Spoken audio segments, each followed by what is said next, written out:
Nga berberët e parukierët e trajnerët e jogës apo instruktorët personal në palestra, drejtoria e përgjithshme e tatimeve ka caktuar paga referuese për secilën nga këto kategori profesionesh.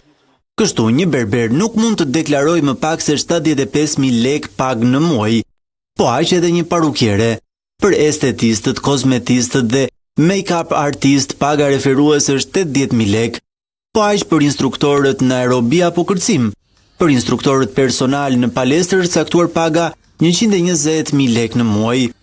Kjo listë do të shërbejë si një instrument referues për analizën e riskut, me qëllim identifikimin e rasteve të mundshme të mosdeklarimit të pagave reale të punonjësve. Në këtë kuadër, administrata tatimore do të analizojë të dhënat e deklaruara në listë pagesa të subjekteve që operojnë në këtë sektor, duke krahasuar ato me nivelet indikative të pagave sipas profesioneve përkatëse.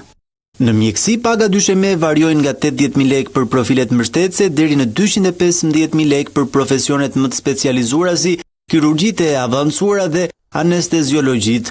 Për specialitete si kardiologjia apo neurologjia vendosen rreth 220.000 lek në muaj pagë referencë, ndërsa një mjek i përgjithshëm llogaritet me 163.000 lek.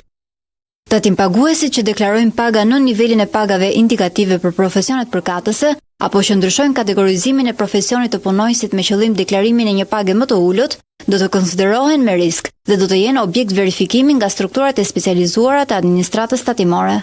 Në fund të marsit, drejtori i përgjithshëm i tatimeve Ilir Binaj bëri të ditur nisjen e kontrolleve, të cilat do të përfshin rreth 10.000 tatim-pagues dhe afro 45.000 të punësuar në këtë sektor.